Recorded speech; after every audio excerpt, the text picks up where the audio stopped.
আমার ভাইয়ের আজকের মাহফিল থেকে পরিষ্কারভাবে জেনে নেন, এত এত দোয়া করছি, সারা দুনিয়ার মানুষ দোয়া করছে, তারপরেও কেন দোয়া কবুল হয় না? বাইতুল্লাহতে দোয়া হচ্ছে, সারা দুনিয়াতে দোয়া হচ্ছে, মাহফিলে মাহফিলে দোয়া হচ্ছে, কেন দোয়া কবুল হয় না? 10 কারণে দোয়া কবুল হয় না। এই 10টা কারণে প্রত্যেকটা কারণ আজ মুসলমানের ভিতরে ঢুকে গেছে, ঠিক কিনা বলে? এই 10টা কারণ আজকে গুনে গুনে মাহফিল থেকে আপনাদেরকে শোনাতে চাই, আপনারা নিজেদেরকে পরিশুদ্ধ করার চেষ্টা করবেন। কয়টা কারণ ভাই? সবাই বলি। 1 নাম্বার কারণ, আনতারিফুল্লাহ ওয়া লাম তুআদ্দু হাক্কাহু। আল্লাহ পাককে ঠিকই আমি আপনি চিনি, আল্লাহ পাককে ঠিকই আমি আপনি জানি।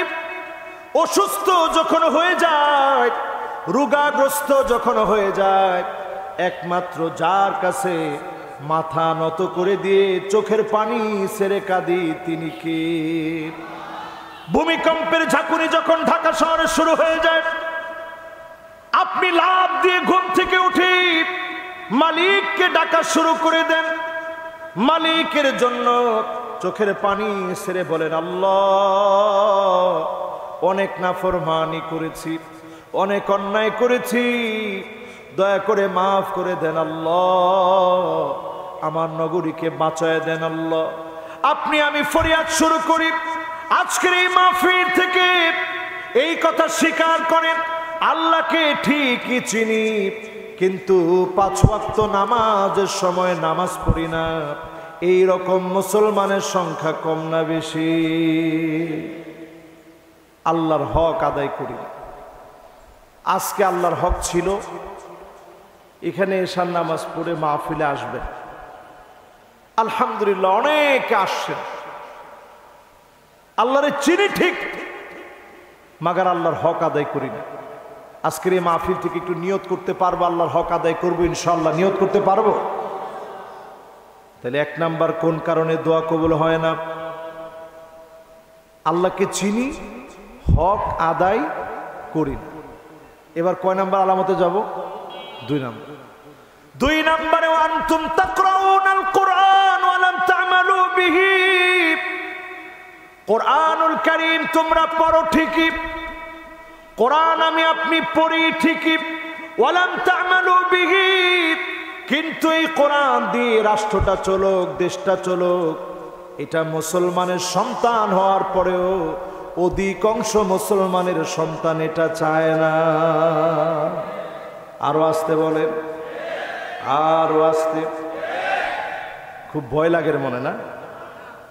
অধিকাংশ মুসলমান, আপনি নিজেরে অনেক বড় মুসলমান মনে করেন, কাউলুন ওয়া আমালুন ওয়া আকীদাতুন, শুধু নামে মুসলিম বললে মুসলিম হওয়া যায় না, আমলে পরিবর্তন করে বিশ্বাসে পরিবর্তন হওয়ার নাম মুসলমান, ঠিক কিনা বলেন? আপনি যদি মন্দিরে গিয়ে বলেন ভাগ্য এবার পরিবর্তন হবে, মা দুর্গার সামনে গিয়ে আপনি যদি মনে করেন ভাগ্য এবার পরিবর্তন হয়ে যাবে, অন্ধকার দূরীভূত হয়ে যাবে, সকালবেলায় আপনি মুসলমান ছিলেন, সন্ধ্যাবেলায় কিন্তু আপনার ঈমান থাকবে না, ঠিক কিনা বলেন?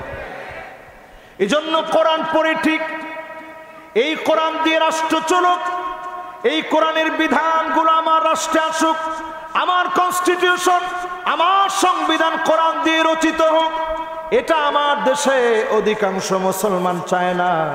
এই জন্য আমার আপনার দোয়াগুলাও কবুল হয় না, ঠিক কিনা বলে? চেষ্টা করেন কোরআন কারীম কিভাবে প্রতিষ্ঠিত করবেন। আল্লাহ পাক ফর্মুলা দিয়েছেন সূরা আল মাইদা 49 এবং 50 নং আয়াতে কারীমাতে আল্লাহ তাআলা ফর্মুলা দিয়েছেন। 1 নাম্বার ফর্মুলা, ওয়া নিহকুম বাইনাহুম বিমা আনজালাল্লাহ।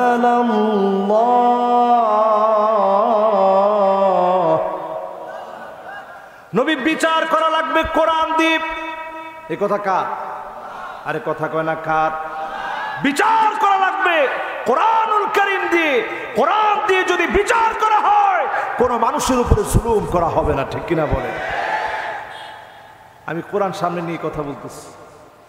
এরপর আল্লাহ পাক বলেন ওয়ালা তাত্তাবি আহওয়াহুম, খবরদার মন গড়া বিচার করা যাবে না। দুর্বলের উপরে একরকম বিচার, সবলের উপরে একরকম বিচার, এই রকম বিচার করা যাবে না। একমাত্র বিচার করা লাগবে যেই কিতাব থেকে, কিতাবের নাম কি? এরপরে নবী আল্লাহ বলেন ওয়াহযারুহুম, নবী আপনি সতর্ক থাকবেন, আইয়াফতিনুকা আম বা'দি মা আনজালাল্লাহু ইলাইক, যেই কোরআন আপনার উপর অবতীর্ণ হয়েছে এই কোরআনের ফতোয়ার ভিতরে ডারউইনের কোন ফতোয়া যেন ঢুকায় দিতে না পারে, লেনিন মাওসেতুংয়ের কোন ফতোয়া যেন না ঢুকে, কোন কুফরি মতবাদ মুসলমানের ভিতরে যেন না ঢুকে। চিল্লায় বলেন আল্লাহু আকবার। কোরআনুল কারীম আল্লাহ তাআলা বলে দিয়েছেন নবী ওয়াহযারহুম, তাদের ব্যাপারে আপনি সতর্ক থাকবেন, সতর্ক হন, তাদের কোনো কথা যেন চালায় দিতে না পারে। আমরা যদি এখন অনেকে মনে করি ধর্ম যার যার, উৎসব সবার, এই মার্কা কোনো কথা যদি ঢুকে যায়, আল্লাহ বলছেন সতর্ক থাকা লাগবে। এই সতর্ক থেকে ওই কথা কোনোদিন আমাদের ভিতরে ঢুকতে দেওয়া যাবে কথা কার? এরপর আল্লাহ রাব্বুল আলামিন বলেন ফাইন তাওয়াল্লাউ ফা'লাম আন্নামা ইউরিদুল্লাহু আন ইউসিবাহুম বিবা'দি যুনুবিহিম, নবী তারপরেও যদি তারা মাথা ঘুরায় চলে যায়, রংবাজি দেখায়, গুন্ডামি করে, ফাইন তাওয়াল্লাউ মানে ফিরে চলে যায়, যদি কোরআনের কথাগুলো শোনার পরে চলে যায়, ফা'লাম আন্নামা ইউরিদুল্লাহু আন ইউসিবাহুম বিবা'দি যুনুবিহিম, তাদের অল্প অল্প, তাদের মাঝে মাঝে করা গুনাহগুলোর কারণে, কোরআনের বিরুদ্ধাচারণের কারণে অচিরেই যিনি তাদেরকে শাস্তি দিয়ে পাকড়াও করবেন তিনি কে? করোনার মতো শাস্তি আসবে, ঘূর্ণিঝড় আসবে, টর্নেডো আসবে, সাইক্লোন আসবে, ভূমিকম্পের মতো মারাত্মক মারাত্মক আযাব আর গজবগুলো আসবে, ঠিক কিনা বলেন? এই কথা কার? এরপর আল্লাহ বলেন ওয়া ইন্না কাসীরাম মিনান নাসি লাফাসিকুন,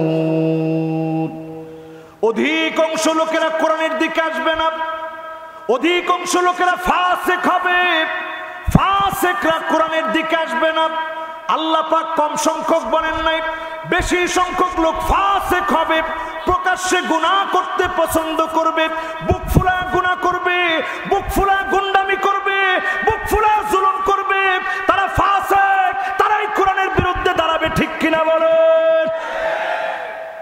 এই কথাগুলো কার? এখানে অনেক ওলামায়ে কেরাম আছেন। ওয়া ইন্না কাসীরাম মিনান নাসি লাফাসিকুন, আল্লাহ বলেছেন একজন আর দুজন ফাসিক হবে না, অধিকাংশ লোক ফাসিক হবে। আপনারা কি ফাসিক হওয়ার জন্য এখানে বসছেন না মুমিন হওয়ার জন্য? অনেকে চিন্তা করছেন দেখছস এত কষ্ট করে মাহফিল শুনছি, হুজুরে বলতেছে অধিকাংশ লোক ফাসিক হবে, আজকে যেন আমরা মুমিন হয়ে উঠতে পারি, আল্লাহ যেন কবুল করে মঞ্জুর করে, পড়েন আমিন। এরপর আল্লাহ রাব্বুল আলামিন বলেন আফা হুকমাল জাহিলিয়াতি ইয়াবগুন,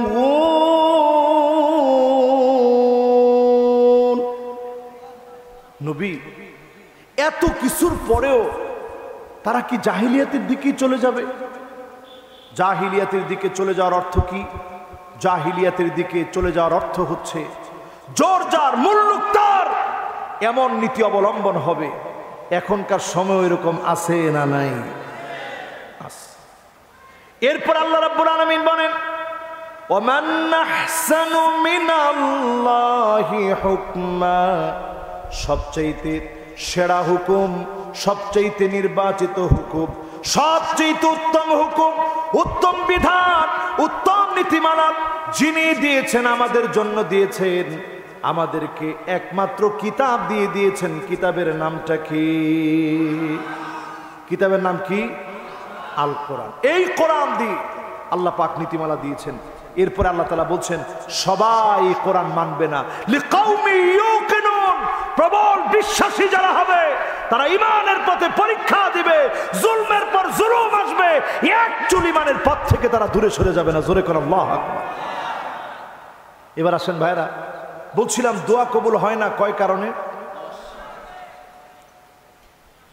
10 কারণের ভিতরে দ্বিতীয় নাম্বার কারণের ব্যাখ্যা করলাম, কোরআন পড়ি ঠিক, কোরআন দিয়ে রাষ্ট্র চলুক, এটা অনেক মুসলমান চাই না। আজকে থেকে চাবেন, রাজি আছেন ইনশাআল্লাহ? 3 নম্বরে আমার ভাইরা, দোয়া কেন কবুল হয় না?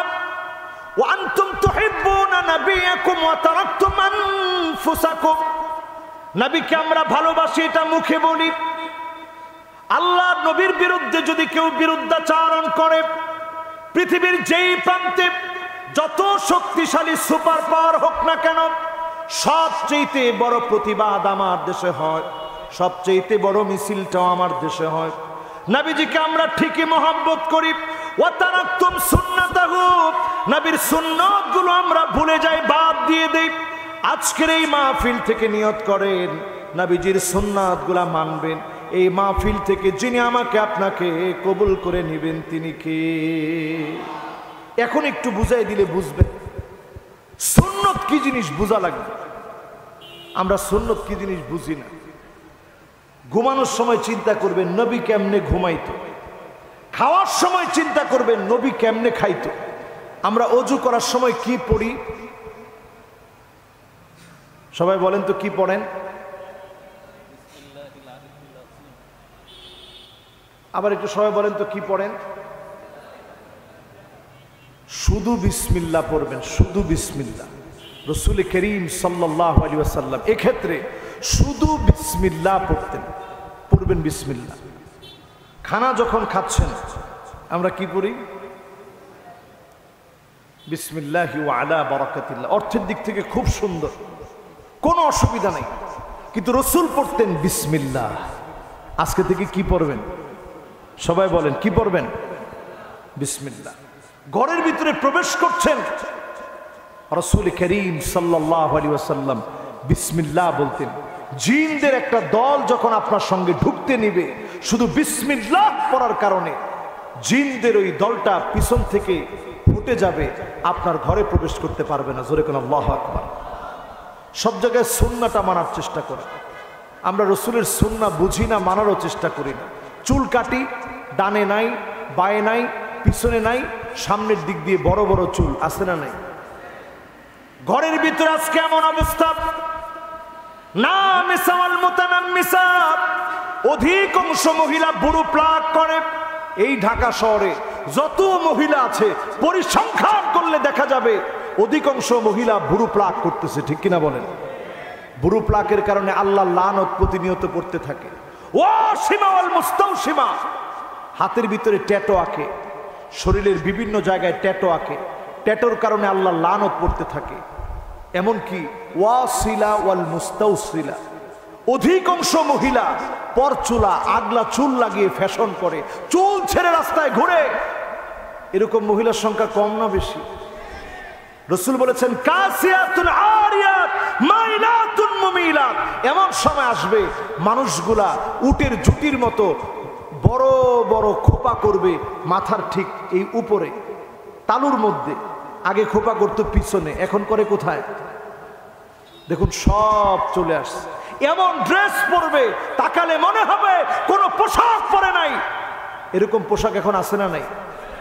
আল মুতারাজ্জিলাত আল মুতাশাব্বিহাতু বিররিজাল, ছেলে হয়ে মেয়ের মতো পোশাক পরবে, মেয়ে হয়ে ছেলের মতো পোশাক পরবে, ছেলে হয়ে কানের মধ্যে দুল পরবে, হাতের ভিতরে বালা পরবে, আসেনি? আসেনি? গলার ভিতরে ছেলে চেইন পরে, আছে? কানের ভিতরে দুল পরে, ঠোঁটের ভিতরে লিপস্টিক দেয়, আছে? আর মেয়ে কেমন পোশাক পরবে? মেয়ে এমন পোশাক পরবে যেই পোশাক একেবারে আটো সাটো টাইট, জিন্সের প্যান্ট, গেঞ্জি, এই সমস্ত পোশাক যখন আসবে আল্লাহর হাবিব বলেন লা ইউকাল্লিমুহুমুল্লাহ, ওই নারীর দিকে আল্লাহ তাকাবেন না। ওয়ালা ইউযাক্কিহিম ওয়ালা ইয়ানজুরু ইলাইহিম, আল্লাহ কথা বলবেন না, আল্লাহ দয়া দেখাবেন না, আল্লাহ তাকাবেন না। আজকে থেকে শুধরে নেন, নিজের পরিবারকে নসিহত করেন, সন্তানদেরকে বোঝান, আমাকে আপনাকে এই মাহফিল থেকে যিনি কবুল করবেন তিনি কে? সুন্নত মানার চেষ্টা করব, রাজি আছেন ইনশাআল্লাহ? 3 নাম্বার। কয় নাম্বার এবার? কয় নাম্বার? মাশাআল্লাহ, মনোযোগ আছে তো আপনাদের? কয় নাম্বার ভাই? দোয়া কবুল হয় না কয় কারণে? 10 কারণ। 10 কারণের প্রথম কারণ কি? মাশাআল্লাহ, হ্যাঁ বলেন সবাই, বলেন বলেন। হ্যাঁ মাশাআল্লাহ, আল্লাহু আকবার, মাশাআল্লাহ। আল্লাহরে চিনি ঠিক, আল্লাহর হক আদায় করে করবেন ভাই, বলেন করবেন। 2 নাম্বার, মাশাআল্লাহ, কোরআন পড়ি ঠিক, কোরআন অনুযায়ী দেশটা চালাই না, ঠিক কিনা বলেন? 3 নাম্বার, মাশাআল্লাহ, নবীরে মহব্বত করি কিন্তু নবীর সুন্নত অনুযায়ী চলি না, ঠিক কিনা বলেন? এবার কয় নাম্বার? 4 নাম্বারে, আনতুম তারিফুন আন্না শায়তান আদুকুম, এই কথা আমরা সবাই জানি, শয়তান আমার আপনার জন্য নিকৃষ্ট দুশমন, কিন্তু প্রতিনিয়ত শয়তানের পদাঙ্ক অনুসরণ করি, শয়তান যেমনে কয় এমনে চলি। এই যে দেখবেন বৃহস্পতিবারে বিবাহ হয়,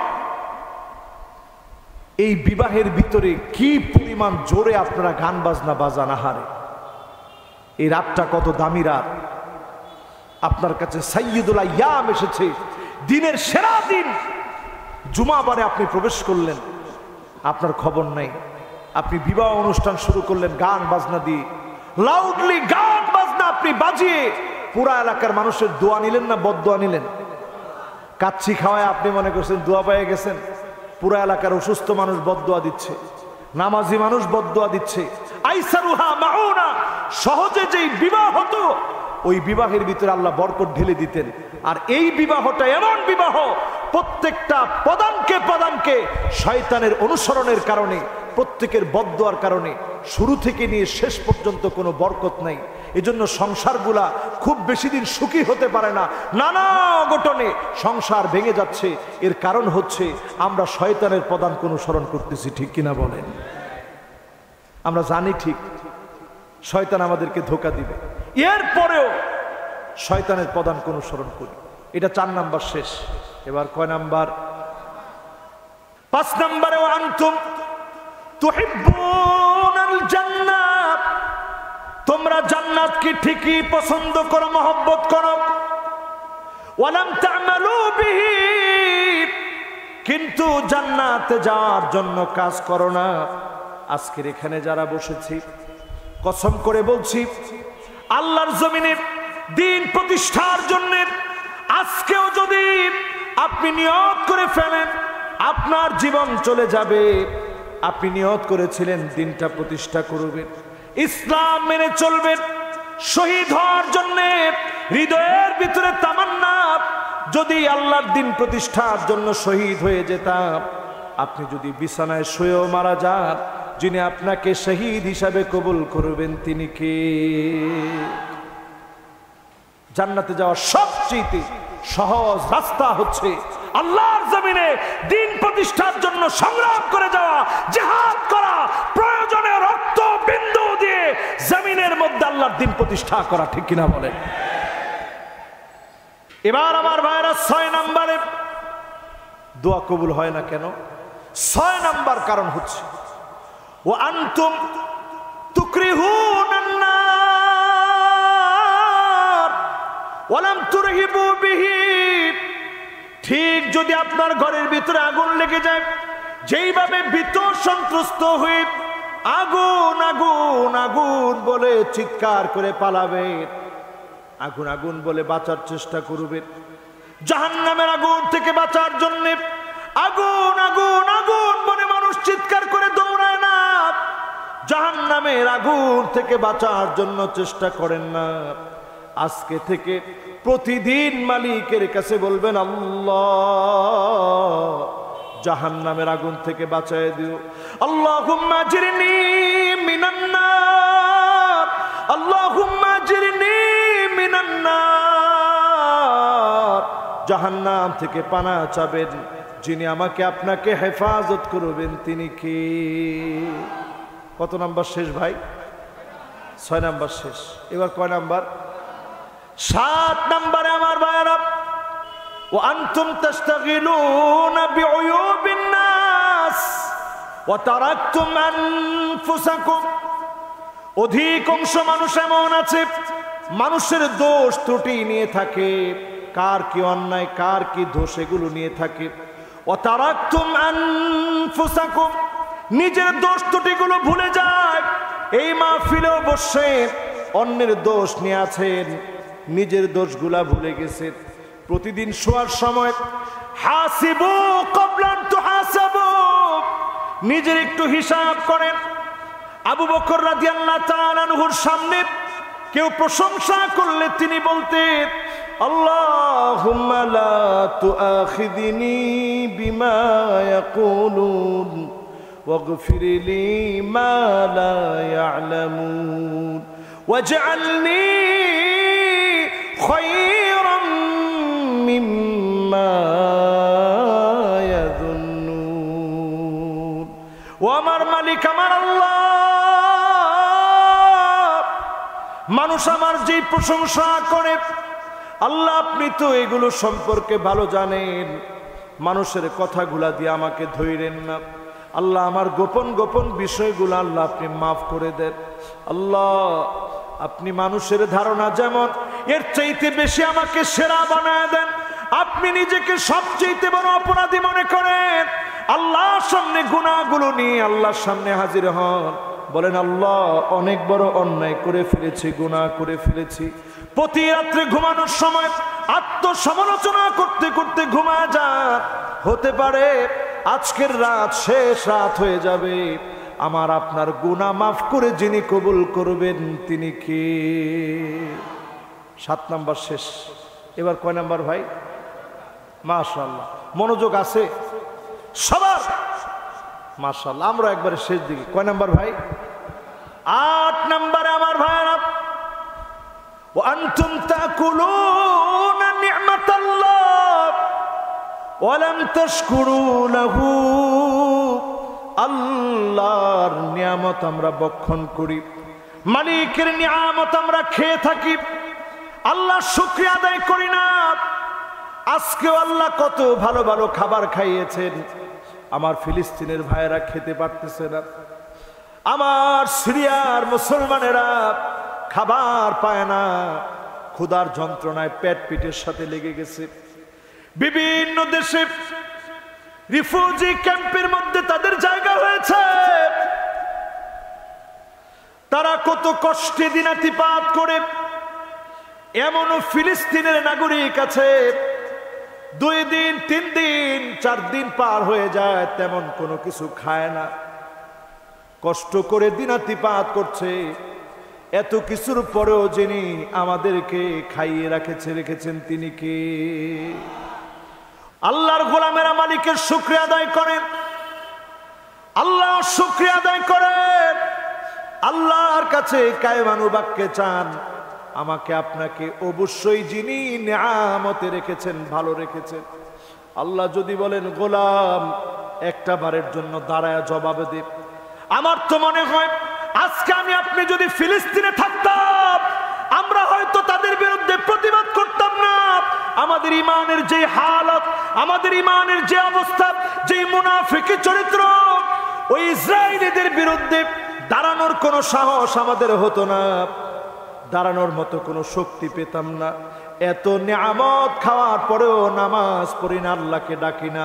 এই মাহফিল থেকে একটু শুকরিয়া বোধ জাগ্রত করেন, নিজেকে নামাজের ভিতরে দেখেন, নিজেকে ইবাদতের ভিতরে দেখেন, আপনি বুঝে নেবেন আইওয়াফিকাহু বিআমালিন সালিহিন ক্বাবলা মাউতিহি।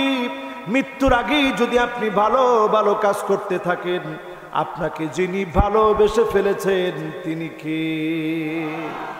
কখন মারা যাব জানি না। আজকেও তো জীবনটা শেষ হয়ে যেতে পারে। ঠুনকো জীবন, অস্থায়ী জীবন, স্বল্প সময়ের জীবন শেষ হয়ে যেতে পারে। ভাই একটু নিয়ত করেন, জমিনে যতদিন বাঁচবো মালিকের শুকরিয়া আদায় করব, আলহামদুলিল্লাহ বলবো। পারবো না ইনশাল্লাহ ভাই? ভাত খাওয়ার পরে কি বলবেন? আওয়াজ করে বলেন, কি বলবেন? নবীজি যখন ঘরে ঢুকতেন আম্মা জানদেরকে বলতেন কিছু ঘরে আছে। প্রায় সময় আম্মা জানরা বলতেন, ওগো নবীজি, ঘরের ভিতরে কিছুই নাই, আপনাকে দেওয়ার মতো কোনো খাবার নাই। রাহমাতুল লিল আলামিন ক্ষুধা পেটে সেহরি খায় না, না খেয়ে রোজা রেখে ফেলতেন। আজকে এত এত নিয়ামতের ভিড়ে মালিককে আমরা ভুলে গেছি, এত এত নিয়ামতের ভিড়ে মালিককে আমরা ভুলে গেছি। এত খাওয়ার পরেও মালিককে চিনি না। ঢাকা শহরের অলিতে গলিতে এখন খেজুর পাওয়া যায়, 3-4টা খেজুর খেয়ে দেখবেন একটা দিন আপনি কাটাইতে পারেননি। অসম্ভব অসম্ভব। ক্ষুধার যন্ত্রণায় মাথা ব্যথা হয়ে যাবে, সারা শরীরে জ্বর চলে আসবে।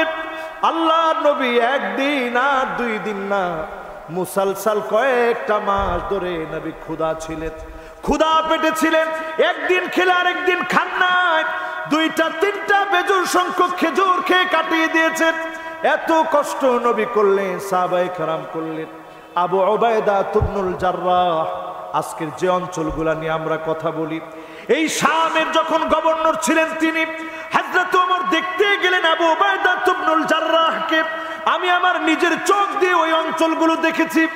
আল্লাহর নবীর সাহাবী খলিফাতুল মুসলিমিন আমিরুল মুমিনিন গেলেন আবু উবাইদারে দেখতে।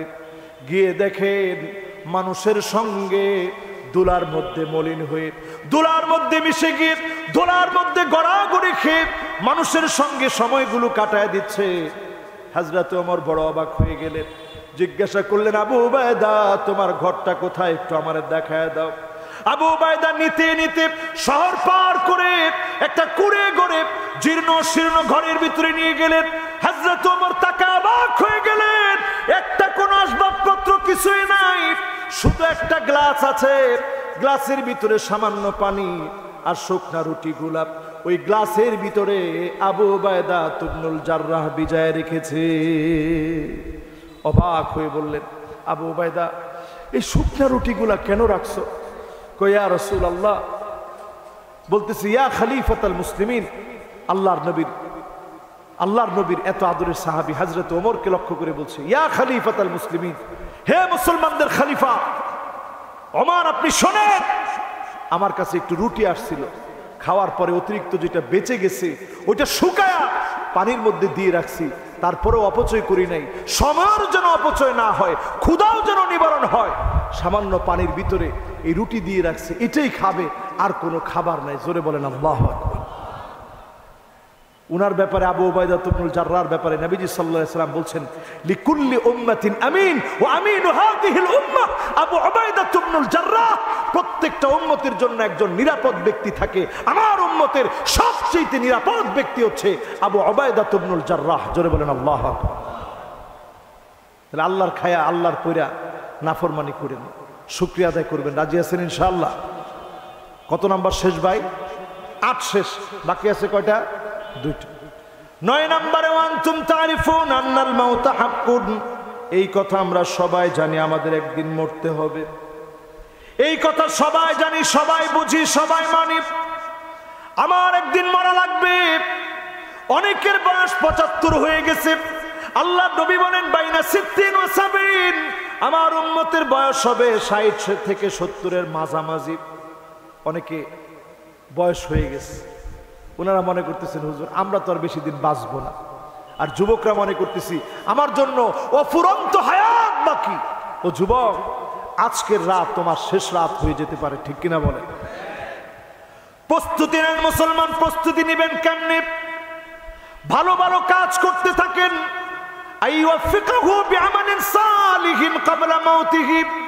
আজকের রাত্রির কাজ আপনার জন্য ভালো কাজ, কোরআন তেলাওয়াত আপনার জন্য ভালো কাজ, জিকির আজকার আপনার জন্য ভালো কাজ। নেকের কাজে বেশি বেশি প্রতিযোগিতা করবেন। আপনাকে যিনি ভালোবেসে ভালো মৃত্যু দান করে দিবেন তিনি কে? সিজদার মধ্যে গেছেন আর উঠেন, তাওয়াফ করতে গেছে ওই অবস্থায় আল্লাহ কবুল করছে। হজের মৌসুমে গেছে, ওই অবস্থায় আল্লাহ কবুল করছে। মসজিদ নববীতে আল্লাহ পাক কবুল করে ফেলেছে। নবী বলছেন আনা শাহিদুন লাহু, আমি তার পক্ষে দাঁড়ায়া আল্লাহর সামনে সাক্ষী দিব। জোরে বলেন আল্লাহু আকবার। এবার শেষ কথা বলি, 10 নাম্বার। কয় নাম্বার ভাই? 10 নম্বরে আমার ভাইরা, ওয়া আনতুম তাদফানু মাউতাকুম, আমরা সবাই মৃতদেরকে দাফন করি, মৃতদেরকে কবরে রেখে চলে আসি। আল্লাহ, মৃত ব্যক্তির কি অবস্থা খবর জানি না। নিজের মাকে রেখে চলে আসছেন, খবর জানেন না। নিজের বাপকে রেখে আসছেন, খবর জানেন না। মৃতদেরকে রেখে আমরা চলে আসি, কবরস্থ করে আমরা চলে আসি। আজকের এই মাহফিল থেকে বলতে চাই, আপনি জুমার নামাজের সময় জানাজা পড়লেন, আসরের নামাজ পড়েন নাই, এমন কত নামাজি আছে একটাবার ভাবলেন না, আহারে এই লোকটার উপরে শেষ নামাজ দাঁড়ায় গেছে, কবে না জানি আমার উপরে শেষ নামাজ দাঁড়ায় যায়। জানাজার নামাজ পড়লে অনেক সওয়াব পাওয়া যায়। শুধু জানাজার নামাজ যদি কেউ পড়ে, ফালাহু কিরাত, এক কিরাত পরিমাণ সমান সওয়াব যিনি দান করবেন তিনি কে? জানাজার নামাজ পড়ে দাফন কাফন করতে গেছেন, ফালাহু কিরাতান, 2টা কিরাতান পরিমাণ সওয়াব। সাহাবায়ে কেরাম বললেন ইয়া রাসূলুল্লাহ, এই পরিমাপের অর্থ কি? আল্লাহর হাবিব বললেন মাসালুল জাবালাইনিল আযীমাইন, 2টা বড় বড় পাহাড়ের সমান সওয়াব আল্লাহ পাক বান্দার আমলনামায় দান করে দিবে। সুবহানাল্লাহ। এত সওয়াব কেন? এত সওয়াব এই জন্যে, কারণ জানাজার নামাজে গেলে মনটা নরম হওয়ার কথা ছিল। আজকে আমাদের মনটার ভিতরে কোনো পরিবর্তন হয় না। আপনি জানাজায় গেলেন, আপনি দেখলেন একটা যুবক দুনিয়া থেকে বিদায় নিয়েছে। ও যুবক, তোমার ভিতরে নাড়া দেওয়ার কথা ছিল। আমিও না যুবক, যুবক তো আজকে চলে গেছে। তোমার ভিতরে একটা নাড়াচাড়া দেওয়ার কথা ছিল। যাকে রেখে চলে আসা হলো, রেখে চলে আসতে আসতে হাত্তা ইয়াসমা সিমানি আলাইহি, পায়ের আওয়াজগুলো শুনতে পাবেন, পায়ের আওয়াজগুলো শোনা যাবে। লোকটা একজনকেও আটকায় রাখতে পারবে না, পায়ের আওয়াজগুলো শুনবে। কাউকে সেদিন পাবে না। লোকটা দেখবে কে যেন তার পাশে দাঁড়ায় আছে। লোকটা বলবে কে গো তুমি? দুনিয়ার সবাইকে রেখে আসছি, দুনিয়ার সবাই চলে গেছে, কে গো তুমি? আপনার নামাজ সেদিন বলবে আমি তোমার নামাজ, আমি তোমার রোজা, আমি তোমার কোরআন তেলাওয়াত, আমি তোমার জিকির আজকার, আমি তোমার ইবাদত বন্দেগী, সব সেদিন আপনার সঙ্গী হয়ে যাবে। আপনার সঙ্গী যদি আমলকে বানাতে চান, আজকের মাহফিল থেকে নিয়ত করেন জীবনে আর কোনো দিন নামাজ ছেড়ে দিবেন না। পড়েন ইনশাআল্লাহ। হাতগুলা উঠায় দেখান তো কে কে নামাজ পড়বেন ইনশাআল্লাহ। মাশাআল্লাহ, হাতগুলা উঠায় দেখান, নামাজ পড়বেন তো ইনশাআল্লাহ। আল্লাহ তাআলা কবুল আর মঞ্জুর করেন, পড়েন আমিন। আল্লাহ তাআলা এই মাহফিলকে কবুল মঞ্জুর করুক, পড়েন আমিন।